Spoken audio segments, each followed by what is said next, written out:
Bună, dragii mei! Bine ați venit la previziunile voastre pentru energia lunii mai. Acestea se aplică tuturor celor care au soarele, luna și ascendentul în Vărsător. Haideți să vedem despre ce este vorba în această lună pentru voi dedicat. Primul eveniment astral de importanță majoră pentru toată lumea a avut loc pe data de 1 mai, și anume retrogradarea lui Pluto la 0 grade Vărsător. Acum când postez clipul, Pluto deja a retrogradat. Însă este un aspect foarte important pentru noi la nivel de umanitate, cât și pentru fiecare dintre noi individual. Pentru că 0 grade înseamnă totul sau nimic, înseamnă, o luăm de la început, posibilități nemărginite în funcție de liberul arbitru. Pluto este planeta puterii, planeta misterului, a subiectelor tabu, iar Vărsătorul este simbolul libertății, al viitorului, al individualității, al planurilor înalte. Iar toate acestea au loc în casa voastră întâi. Retrogradarea înseamnă introspecție și să stăm față în față cu fricile noastre pentru a le depăși, pentru a le integra, pentru a putea merge mai departe. Casa întâi vorbește despre noi, despre persoana noastră, modul în care arătăm și cum ne percepe lumea din jurul nostru, modul în care noi ne reflectăm interiorul către exterior. Iar Pluto vine aici cu o transformare psihologică foarte profundă. Toate aceste lucruri pe o perioadă de retrogradare înseamnă introspecție. Trebuie să reevaluăm puțin tot ceea ce am menționat anterior. Cum ne percepe pe noi lumea, care este puterea pe care noi o avem, pentru că în cazul vostru emanați foarte multă putere, foarte mult magnetism. Pluto este guvernatorul Scorpionului și Scorpionul îți place sau nu-ți place, atrage sau respinge, atât de simplu. Sub acest context astral, se poate ca lumea din jurul vostru să vă perceapă foarte tranșant. Fie să vă placă, fie să nu vă placă, fie voi să navigați către oameni care vă plac sau care nu vă plac. Ceva foarte puternic, în tot cazul, pentru voi se va transforma aici și, așa cum am menționat și în luna martie, Pluto se va regăsi aici pentru următorii 20 de ani. Următorul eveniment important este pe data de 5 mai, eclipsa lunară în Scorpion, în casa voastră a 10-a, în casa carierei, a chemării sufletului vostru, a menirii voastre, a profesiei. O eclipsă vine cu conștientizare majoră, cu finalitate neașteptată și cu începuturi noi, pe care nu le putem evita. Eclipsele au acest efect foarte puternic în viețile noastre, vin cu schimbări profunde, în fața cărora nu putem rezista și au efect pe termen de 6 luni. Scorpionul, după cum spuneam, este simbolul puterii, al magnetismului, al sexualității, al taxelor și al impozitelor, al puterii, al subiectelor tabu, al misterului. Casa voastră a 6-a fiind cea a profesiei, puteți acum să vă dați seama că poate vă schimbați pentru totdeauna cariera sau că vreți să faceți ceva aici, vreți să progresați, vreți să promovați, aveți nevoie de mai mult, sunteți pregătiți să faceți un pas înainte, însă trebuie să conștientizați ceva, pentru că altminteri veți umbla așa nebuloasă. Luna este guvernatoarea racului și clar tot ce se va petrece aici va avea un impact emoțional foarte profund, dar și foarte psihologic. Mergem mai departe pe data de 7 mai, când planeta iubirii Venus intră în rac, în casa voastră a 6-a. Venus este planeta iubirii, a banilor, a stimei de sine, iar racul este simbolul casei, al familiei, al trecutului, al iubirii, al simțirii. Casa 6-a vorbește despre sănătatea noastră mentală, emoțională, spirituală, despre corpul nostru, rutina noastră, modul în care ne organizăm. Iar aici, acestea toate se traduc după cum urmează.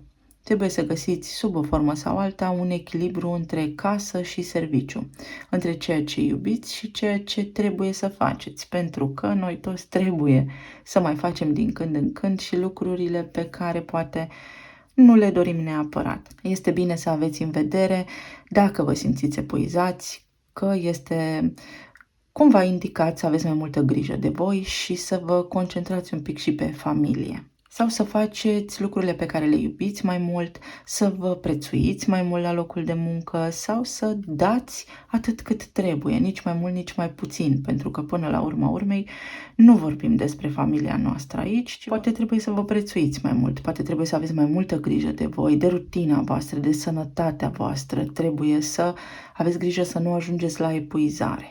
Pe 14 mai, în sfârșit, Mercur iese din perioada de retrogradare și își reia mersul direct în Taur, în casa voastră a patra, în casa care reprezintă realmente casa, familia, liniștea mea de zi cu zi. Iar aici Mercur, cel mai probabil, v-a pus să reevaluați puțin situația pe care o aveți voi în acest moment în căminul vostru. Să vă gândiți la familia voastră, dar sub o formă foarte pragmatică. Taurul înseamnă bani, înseamnă stima de sine, înseamnă proprietățile mele, iar Mercur, planeta gândirii, a intelectului, a comunicării.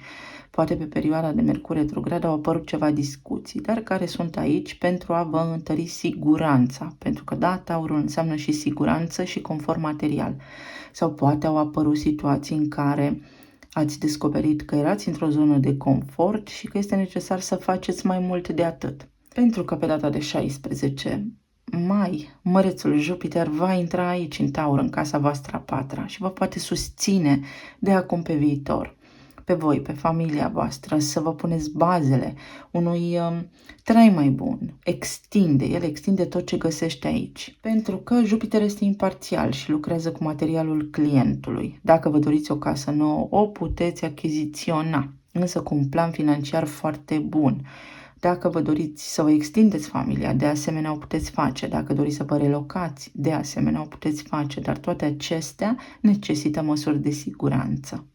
Pe 19 mai va avea loc evenimentul de lună nouă, da, tot în Taur, tot în casa voastră a patra. Acum că ați trecut prin toate aceste transformări anterioare, pentru că tranzitele nu sunt întâmplătoare, se pune amprenta pe noua direcție în viața voastră și pe siguranța voastră, pe confortul vostru material și pe lucrurile pe care voi le iubiți sau pe ceea ce vă doriți voi din suflet, pe ceea ce simțiți voi că vi se potrivește cu adevărat. Și o lună nouă spune un nou început.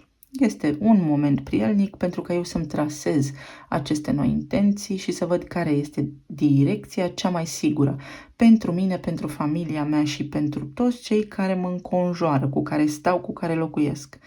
De asemenea, Venus în Rac mai spune și iartă trecutul. În casa voastră a șasea, cumva s-ar putea să fie avut acolo niște discuții cu colegii sau să fi lucrat de acasă o perioadă lungă de timp, pentru că știm cu toții ce s-a întâmplat în ultimii 2-3 ani și atunci tocmai de aceea să fie apărut acum niște discuții sau acea situație de disconfort în casa voastră, în căminul vostru, prin care Mercur în Taur retrograd v-a pus să treceți pentru a sedimenta, pentru a pune bazele unei rutine mai bune, să vă organizați mai bine. Pe 20 mai, Marte intră în casa voastră a șaptea, în semnul Leului.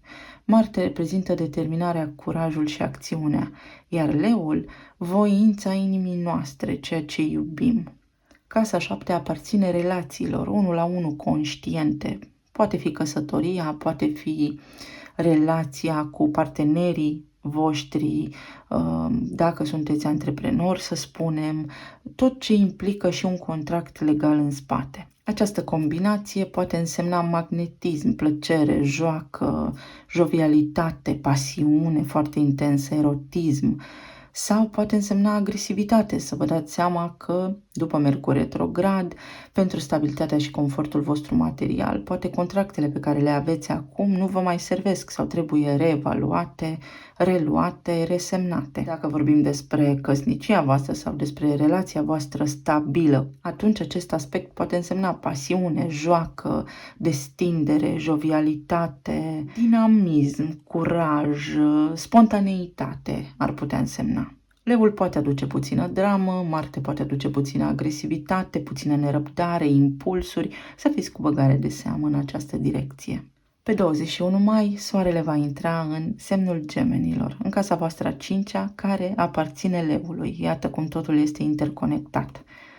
Drept urmare, comunicarea acum poate fi ușoară, puteți să aveți așa cumva drag de copiii voștri în cazul în care sunteți părinți sau să vă intereseze foarte tare siguranța pentru copiii voștri, siguranța voastră materială pentru copiii voștri, să vorbiți mai mult sau să începeți lucruri noi, proiecte noi pe care le tot aveați în minte, să vă simțiți mai curajoși, mai liniștiți, mai energizați și mai plini de vitalitate. Haideți să vedem acum ce ne spun și cărțile. Pentru vărsător, luna mai. Primul mesaj pentru voi este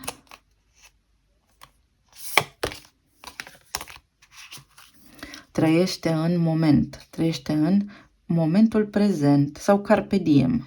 Ce cauți tu, te caută pe tine. Magnetism, după cum spuneam, Pluto retrograd în casa voastră întâi, Venus în rac, Marte în leu, magnetism, foarte multe surprize pot apărea pentru voi în această lună dacă vă concentrați atenția doar pe momentul prezent.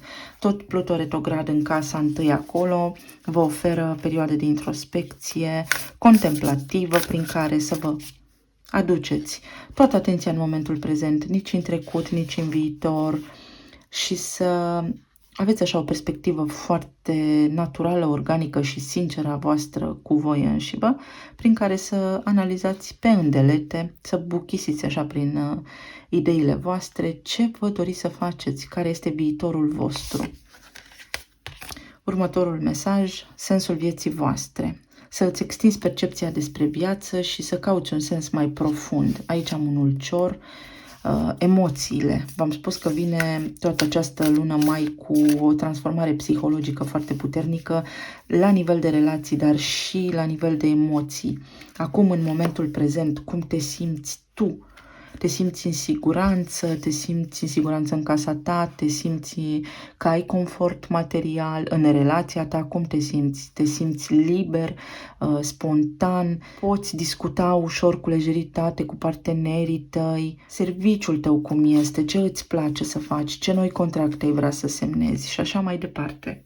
Iar următorul mesaj este tu ești unic, să fii tu însuți. Oricine altcineva este deja luat. Exact Pluto retrograd din casa voastră întâi, asta vă spune. Voi nu sunteți veniți aici să copiați pe nimeni. Pentru vărsător, unicitatea, individualitatea, originalitatea este cheia și așa sunteți voi toți.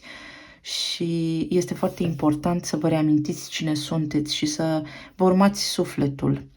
Și în relație, dacă simțiți că v-ați schimbat sau că poate partenerii voștri vă obligă cumva sau mai știu eu cum să vă schimbați, nu vă pierdeți autenticitatea, pentru că darul vostru este doar darul vostru. Nimeni altcineva nu poate fi ca voi și acesta este sensul vieții voastre, să vă găsiți autenticitatea. Puterea. Iată, Marte în leu în casa voastră a 7-a. Veți avea putere să semnați contracte noi, veți avea putere în relațiile voastre actuale, 1 la 1, cele pe care le aveți conștient în mod recurent. Leul este acesta, voința inimii voastre. Aveți libertatea de a vă alege viitorul, de a vă trasa acum viitorul. Realmente este în mâinile voastre. Așteptări. În funcție de ceea ce așteptați voi, ceilalți se așteaptă de la voi ca voi să urmați o anume direcție și o anume linie, probabil, mai ales la nivel de parteneriat sau la nivel de carieră sau în casa voastră. Și atunci s-ar putea să fie șocați de transformarea voastră interioară sau de forța voastră interioară de a face lucrurile. Dar pe voi, în acest moment, trebuie să vă intereseze ce gândiți voi, care este sensul vieții voastre și să trăiți în momentul prezent.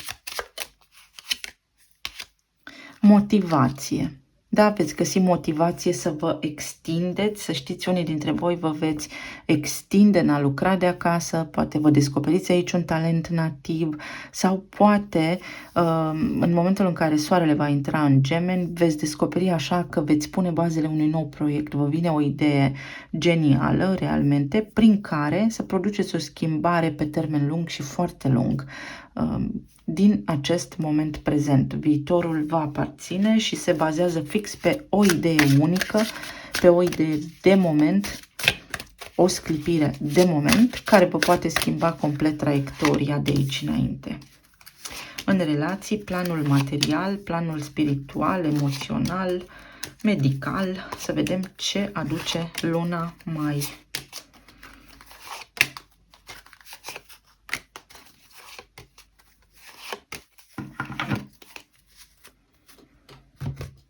În relații,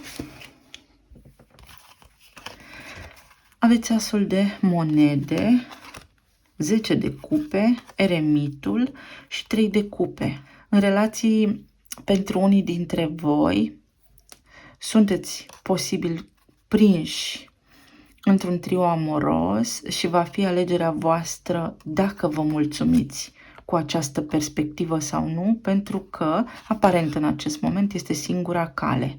Pentru un alt grup, în acest moment, după cum vă spuneam, în funcție de lucrurile pe care voi le acceptați în viața voastră sau le respingeți, sau de aura voastră magnetică, pentru că aveți forță cu Pluton în casa întâi, de modul în care voi veți gândi cu Mercur în Taur, care spune stabil, concret, pragmatic, puteți în sfârșit să mergeți în căutarea stelei voastre. Din nou, eremitul aici spune merg, urmăresc steaua, o întâlnesc, sensul vieții mele.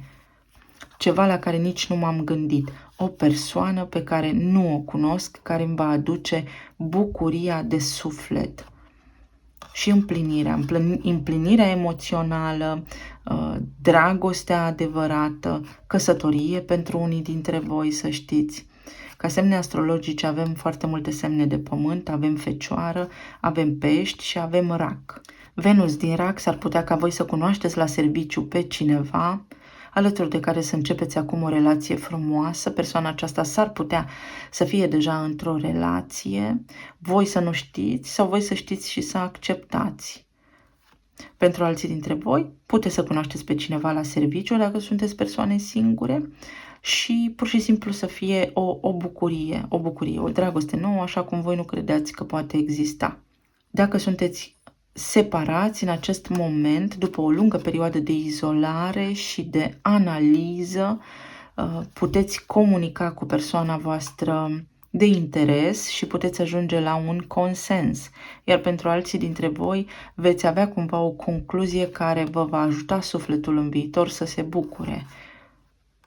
Ceva stabil se întâmplă aici pentru voi în relațiile voastre. Haideți să vedem și ce anume. Pentru asul de monede, avem regele de monede, iată.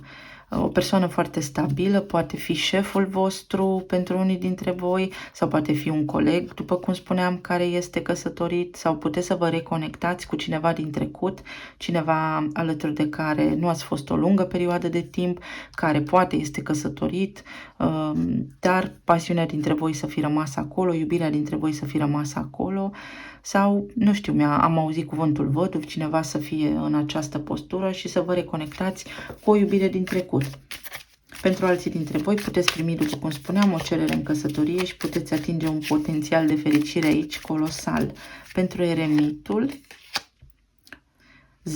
2 de cupe, iată.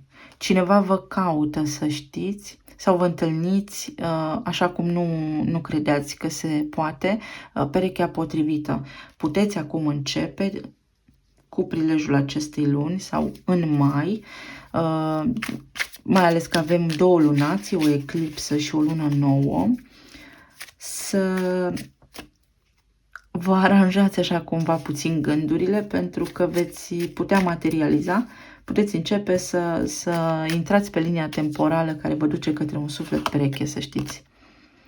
Cavalerul de spade, care vine dintr-o dată, apare dintr-o dată sau dintr-o comunicare foarte îndrăzneață, sau persoana aceasta este o persoană stabilă emoțional, dar este și foarte îndrăzneață, foarte impulsivă, sau poate voi sunteți aceștia care își doresc cu nerăbdare să atingă starea aceasta de împlinire. Regina de cupe. Măi, voi vă îndrăgostiți. Da, este o lună de iubire, pentru iubire.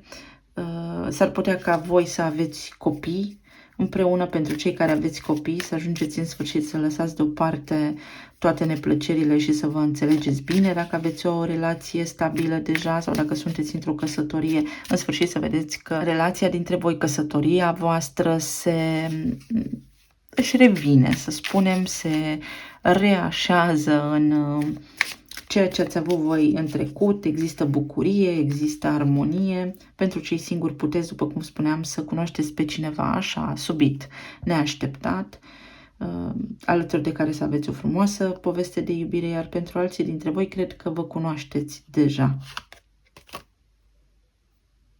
Diavolul, da, prin intermediul serviciului se poate, pentru că diavolul este casa Capricornului și Capricornul reprezintă lanțuri, instituții mari.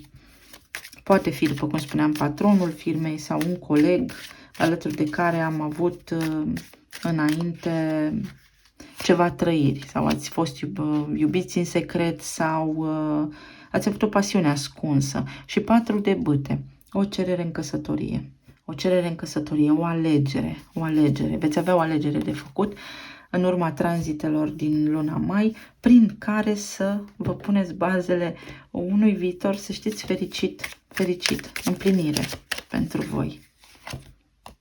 Nebunul, un început. Un început nou pentru voi toți, indiferent de situația în care vă regăsiți la nivel de relații, lucrurile se vor mișca în direcția cea bună.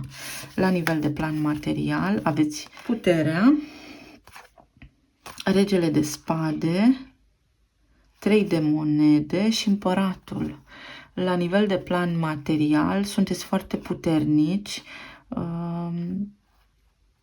Iată, acesta este Mercur retrograd în Taur, care v-a adus viziune asupra viitorului și putere, determinare. Aveți niște planuri foarte bine structurate, unii dintre voi, pe care le veți pune pe picioare și veți deveni antreprenori. Sau veți reuși să semnați mai multe contracte, sau veți reuși să semnați un nou contract de muncă cu o poziție clar net superioară față de cea pe care o aveți deja.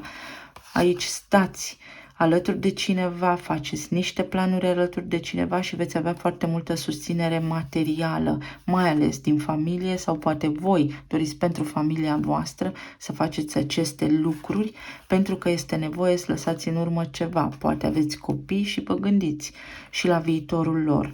Aici văd că unii dintre voi primiți o diplomă sau o calificare sau pur și simplu căpătați așa faimă, deveniți cunoscuți în comunitatea voastră pentru aptitudinile pe care le aveți sau pentru că sunteți foarte buni în meseria pe care o aveți și veți avea foarte multă faimă care vă oferă așa stabilitate financiară. Poate aveți dintr-o dată mai mulți clienți, mai multe contracte, mai mulți bani. Să mai luăm și aici o carte. Pentru 3 de monede, la ce lucrați voi aici?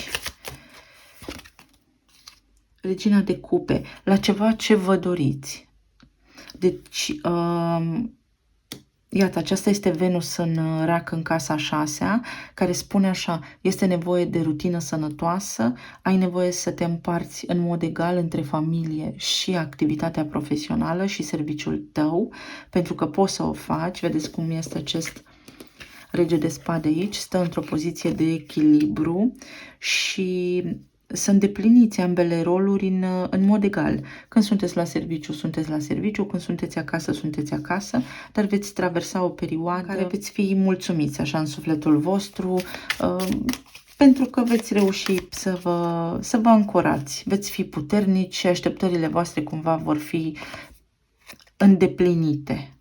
Rezultate veți avea 10 de monede, bani, planuri pentru viitor și pentru stabilitate materială mai bună. La nivel de stare emoțională avem lumea, 10 de bâte, steaua și 2 de spade. Unii dintre voi vă doriți să vă vindecați de ceva și veți ajunge la o concluzie, la o vindecare. Steaua și lumea spun vindecare, se închide un cerc de așteptare, de incertitudine, de oboseală. Unii dintre voi, într-adevăr, ați traversat o perioadă foarte lungă de timp, cel puțin 1 an și jumătate, în care ați lucrat foarte mult sau v-ați consumat pentru ceva foarte tare.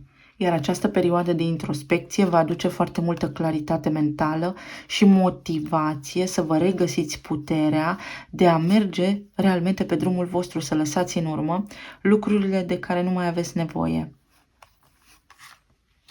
Pentru că veți lăsa în urmă niște lucruri, posibil niște oameni, voi știți, care nu mai au ce să caute în viața voastră, care nu vă mai împlinesc. Contracte, parteneri, iată din nou steaua, o vindecare dacă vorbim despre medicină sau vă doriți o apropiere de cineva sau vă doriți să vi se îndeplinească o dorință care vă va aduce foarte multă fericire. Foarte multă fericire. Pentru unii căsătoria, pentru unii apropierea de persoana iubită, veți găsi motivație, veți găsi puterea să o faceți. Da, pentru unii o apropiere față de persoana iubită. Se pot deschide acum în luna mai, șansele, pot apărea șansele, dar trebuie să aveți motivație, să știți exact ce vă doriți. 7 de cupe spune că în acest moment visați cu ochii deschiși și tot ce aveți în minte sunt lucruri mai negative, ca să le spun așa. Deci vă axați pe partea negativă a vieții și este momentul să vă apreciați mai mult, să vedeți și ce aveți bun în viața asta, pentru că în primul rând trăim și acest aspect este un dar. Și apoi de acolo depășim această stare de abandon, de singurătate și ne îndreptăm către ceea ce ne dorim. Dar trebuie să avem claritate mentală, să ne fie foarte clar ce vrem, pentru că dacă ne concentrăm atenția în acest moment prezent pe necaz, durere sau boală după caz, nu putem atrage vindecarea. Trebuie să închidem acel tipar de negativitate din viața noastră și se confirmă steaua cu steaua și să avem încredere, pentru că în acest moment proiectăm în viitorul nostru ce va veni către noi. Asul de spade, claritate, semnați niște acte, poate primiți un diagnostic, poate vă însănătoșiți, Mercur este încă retrograd, da, poate vă însănătoșiți sau pur și simplu unii dintre voi puteți să semnați actele de divorț, iar acest lucru, aici cu trio amoros, vă scoate dintr-o încurcătură, din încurcătura vieții voastre pe unii dintre voi și vă duce către alt drum, către altă relație. Vedeți că aici a apărut și diavolul acesta, care totuși are și el un simbol. Avem 10 de cupe, avem și 2 de cupe. Avem și diavolul, care este o alegere.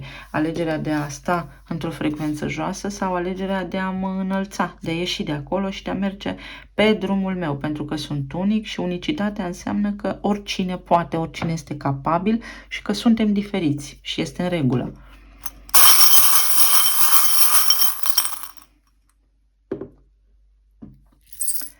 La talismane, iată, s-a dus fluturașul pe cartea care spune motivație.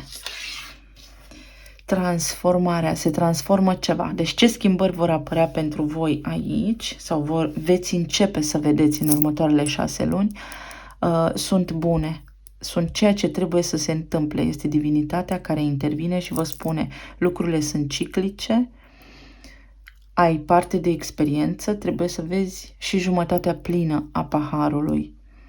La nivel de sănătate, atenție la rutina pe care o aveți, la cum mâncați, la cum vă hrăniți, că s-ar putea să vă hrăniți haotic. O speranță, speranța norocului, speranța unei vieți mai bune este aici, în dragoste, leul, acțiune, activitate, curaj în casa parteneriatelor, dragostea. Un vis poate deveni realitate, iată 2 delfini, 2 de cupe, se schimbă situația, un lotus, am împărăteasa aici, care atrage abundență, o stare de confort, am din nou această transformare, din nou această elevare de la slujitoare la regină, deci ceva se întâmplă în bine, depășiți o situație mai ușor decât vă așteptați, atenție în egală măsură și la lucrurile care vă încântă, că S-ar putea să nu fiți obiectivi în anumite privințe. Avem steaua, ceea ce confirmă acea vindecare care a apărut, liniștea. Iată, universul vă oferă liniște. Liniște. Și luna nouă să vă gândiți foarte clar, limpede la ceea ce vă doriți în viață, pentru că vă creați abundență, stabilitate, confort, lucrurile de care aveți voi nevoie. Avem o inimă mai mică și o inimă mai mare, dragostea din nou, dragoste aici, dragoste aici. Avem simbolul leului, Marte în casa 7-a, sau poate cunoașteți un leu. Avem din nou un leu aici, voința inimii mele, să înțelegeți care este voința, ce iubiți cu adevărat și să fiți sinceri cu voi. Avem magicianul sau numărul 1, poate un capricorn, iar la inițiale avem un N și un Q, care spune nu stau la coadă. Voi nu trebuie să urmați pe nimeni, exact cum am spus. Voi trebuie să găsiți mereu o cale prin unicitatea voastră să transformați lucrurile, pentru că acesta este rolul arhetipului vărsător în lume.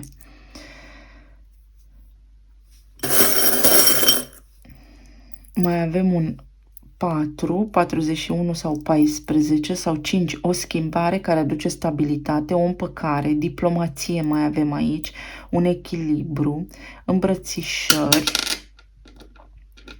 îmbrățișări, niște analize de sânge mai pot fi aici pentru indicele glicemic, sau să fiți atenți la glicemia voastră, la ce mâncați, dacă vă plac dulciurile, vă înțeleg, și schimbarea care apare pentru voi în luna mai. Poate nu în luna mai, ci acum se creează contextul astral pentru ca voi să decideți dacă doriți o schimbare sau nu până la urma urmei. Jupiter în Taur. Puteți să vă cumpărați o locuință, puteți să vă mutați alături de cineva, să vă întemeiați o familie, să primiți o cerere în căsătorie și așa mai departe.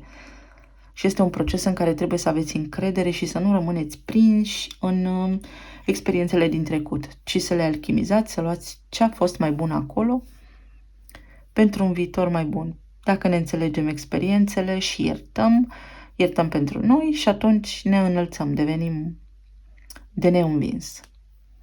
Temperanța, echilibru. Vă mulțumesc tare mult, dragii mei. Sper să aveți o lună minunată, să fiți bine, sănătoși și iubiți. Pe data viitoare, pa, pa!